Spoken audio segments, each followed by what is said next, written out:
nous appartenons au collectif qui se bat pour libérer les élections, qui va mettre sur le national une intervention le 31 de ce mois. Et donc, cette débauche des collectifs, parfois nous pose problème, mais elle prouve aussi que les initiatives sont riches, sont multiples, et qu'aujourd'hui, on contribue justement à faire converger avec d'autres, ce qui va peut-être nous permettre d'amener une nouvelle société qu'on souhaite de tous nos cœurs, de toute notre volonté.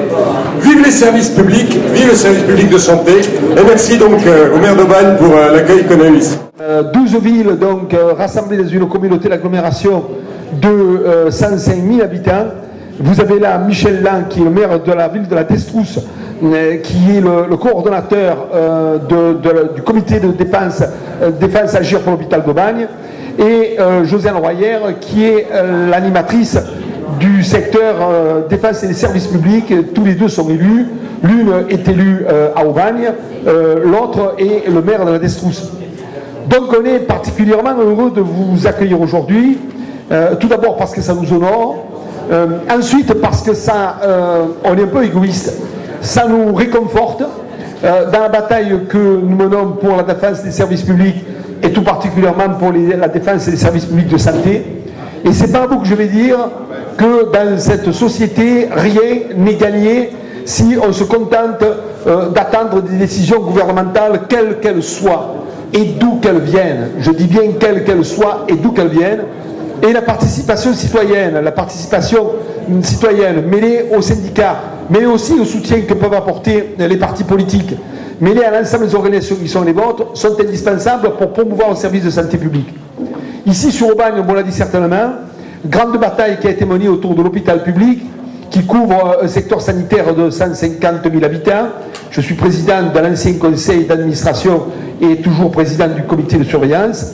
Et cette grande bataille nous a permis aujourd'hui de sauver l'hôpital public et de faire qu'on ait un certain nombre de perspectives nous permettant d'espérer dans les années à venir. Je dis un certain nombre de perspectives nous permettant d'espérer parce que je fais le lien avec ce que j'ai dit précédemment, rien n'est jamais définitivement gagné. Je sais que cet après-midi, un certain nombre de représentants des partis politiques, dont les représentants, dont les candidats représentés, j'aimerais le dire, dans l'élection présidentielle seront ici présents. Ils vont tous certainement, je suis provocateur, vous faire savoir que les services publics en général sont dans leur programme. Ils vont tous vous faire savoir que la santé, c'est leur préoccupation première. Et que sans vous, naturellement, rien ne se fera. Moi, je vous dis une chose, très tranquillement, par l'expérience qui est la mienne, c'est qu'il ne faut jamais faire totalement confiance aux politiques. Et qu'il faut donc, sans aucune démagogie, toujours supporter celles et ceux qui répondent le mieux aux besoins du service public. Et dans le cadre de cette campagne électorale, nous avons un certain nombre de candidats qui répondent effectivement à nos exigences, à nos souhaits. Mais faire en sorte qu'une fois élus, ces gens-là, cette personne-là, parce qu'il n'y en aura qu'une personne qui sera élue, soit en harmonie avec ses engagements. Et c'est la seule chose que je vais vous dire, qui est un peu prétentieuse de ma part, mais autant se le dire, constituez-vous comme vous l'êtes, organisez-vous, de manière à ce que lorsque la personne qui a été représentée cet après-midi sera élue, vous exigiez, en les suivant à la trace, au pas à pas, que les engagements qui ont été pris soient des engagements qui soient tenus. Nous, ici, sur le plan local et sur le plan national, sur un certain nombre d'autres grands secteurs, dans le secteur du logement, je suis, moi, par exemple, co-signataire avec une vingtaine d'amis sur le plan national, d'une charte demandant à ce que la question du logement public soit réglée dans les 5 ans, avec des propositions très précises et très concrètes, notre engagement, toute tendance politique de gauche confondue à l'intérieur de ce groupe, et d'interpeller et de harceler pendant les 5 ans à venir le ministre du Logement de manière à ce que les engagements qu'il tiendra au niveau du discours soient tenus réellement sur le plan concret. Les batailles donc que vous menez sont des batailles à mener. Elles ne sont pas toujours victorieuses, elles sont parfois compliquées, mais elles sont en tout cas toujours très rassembleuses. Et il nous semble important de savoir nous rassembler, parce que dans les batailles, on apprend à se connaître. Vous apportez à l'autre, l'autre vous apporte, et je crois que c'est comme ça que la question de citoyenneté, la question de politique évolue. Sachant que nous sommes ici, nous, dans cette communauté, très attentifs au pouvoir partagé, et qu'il nous semble qu'il n'y a pas de réel pouvoir si le pouvoir n'est pas partagé. Prenez donc toute votre part, sachant que pas tout le monde sera prêt à vous la donner, cette part. Je vous souhaite naturellement bon travail. J'ai peut-être deux casquettes. La première, c'est que je suis membre du conseil scientifique d'ATTAC. La deuxième, c'est que je suis membre du comité de coordination du collectif pour l'audit citoyen de la dette publique. Voilà. Mais la question de la santé m'a occupé pendant toute ma carrière et c'est une question qui est actuellement en émergence dans la problématique de la dette. J'y reviendrai ensuite. Alors, de mon point de vue, il y a peut-être trois notions que nous devrions avoir en tête pour réfléchir à ce que nous avons à faire.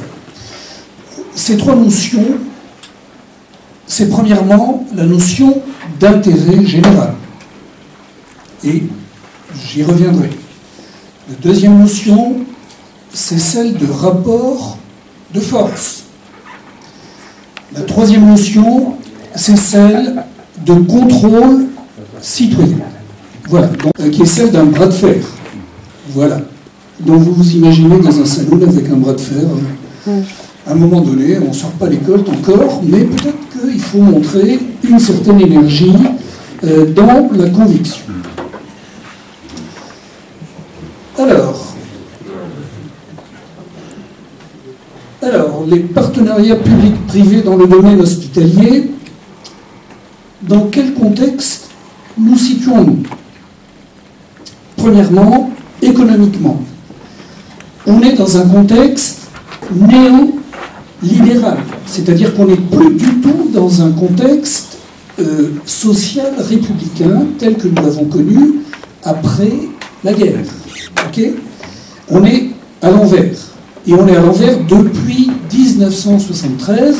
Les experts discutent en disant c'est peut-être depuis 1971, mais je vous le fais à 40 ans. Voilà. On est dans ce contexte depuis 40 ans. On n'a pas vu nécessairement venir le coup, mais Gérard, bonjour, 73, c'est quand même un moment où on analysait déjà ces sujets. Deuxièmement, on est dans un contexte anti-démocratique. Il faut que nous ayons ça en tête. On se croit en République. On croit que nous sommes des citoyens. Alors, j'y reviendrai, et peut-être qu'on va perdre quelques illusions. Quelques illusions, en tout cas, il faut qu'on ait les idées claires. Alors, pourquoi parler maintenant d'un partenariat public-privé dans le domaine hospitalier? Eh bien, de mon point de vue, c'est un point commun, un point de convergence de 4 collectifs nationaux qui sont très importants en matière de mobilisation, de lutte et d'analyse. Ces 4 collectifs nationaux, c'est premièrement la coordination nationale, ici, aujourd'hui. Deuxièmement, c'est pas forcément dans l'ordre, mais je donne les 4. Si vous voulez un ordre, le tiercé est gagnant dans l'ordre? Ça leur va bien que la coordination ça vous aide tous? Ah, ça vous fait plaisir. Bon. Ok. Bon, alors, puisque la coordination est en premier, on se fout du reste, alors... Les 3... Vous avez intérêt à ce que je cite les autres. Alors, ex aequo, deuxième ex aequo, les 3 autres collectifs nationaux, le collectif pour l'audit citoyen de la dette publique, le pôle public financier et les états généraux des services publics. On voit bien que ces 4 collectifs ont en point commun cette question, si on travaille tous ensemble, c'est quelque chose qui me paraît parfaitement légitime. Alors, autre élément, dans quel état d'esprit sommes-nous aujourd'hui? Alors, nous sommes tous, ici, naturellement, des hommes et des femmes de bonne volonté. Alors, moi je suis parti de l'idée de confiance. Quand on discute avec des gens qui sont compétents, qui sont généreux et qui nous parlent de politique publique, a priori, on leur fait confiance. Et puis, on commence quand même à dire que la confiance, ça doit être quelque chose de mérité. Peut-être que la confiance, qui est un état d'esprit, doit s'appuyer sur des arguments un petit peu rationnels. Et donc, les arguments rationnels, les constats, on les a eus avec les deux précédents intervenants. Donc, maintenant, nous nous trouvons dans une situation qui passe de la confiance à la méfiance, c'est-à-dire à l'esprit critique. Et la méfiance, on va l'exercer vis-à-vis de la Cour des comptes, par exemple. Hein. Oui, la Cour des comptes. Oui, Catherine Aubier l'a cité. Il faut bien qu'elle nous laisse... Voilà. Bah oui, forcément. Le rapport de la Cour des comptes sur le partenariat public-privé de l'hôpital sud-francilien, je vous conseille de le lire. Il y a des perles qui sont intéressantes. Voilà, une perle pour vous faire plaisir, vous n'êtes pas venu pour rien. 4.1.2, la qualité du dialogue de gestion. Le dialogue de gestion semble actuellement dans une impasse. Ok, vous avez ça tout le temps. Alors, les rapports de la Cour des comptes, c'est intéressant. Ça nous donne beaucoup d'éléments techniques, beaucoup d'arguments. Il y a des gens qui sont spécialistes, qui sont des citoyens, etc. Mais le dernier rapport annuel de la Cour des comptes, qui a été publié le 8 février 2012, et qui est dans la lignée, vous savez que Didier Migaud est socialiste, et qu'il succède à Philippe Séguin, Didier Migaud et la Cour des comptes sont sortis de leur rôle de juridiction comptable, et ils ont commis quand même quelque chose qui me paraît très intéressant, que quelques observateurs ont repéré, Le Monde, la Fondation Copernic, et puis également Politis. Ils se sont rendus compte que Didier Migaud disait que la dette publique n'avait comme solution que le développement des politiques d'austérité. Cherchez l'erreur. Donc, c'est clair, la Cour des comptes est sortie de son rôle. Ça illustre très bien ce que j'indique en matière de méfiance, et nous passons maintenant dans une attitude de défiance. C'est-à-dire, on ne peut pas faire confiance aux institutions dites républicaines parce que l'État fonctionne à l'envers.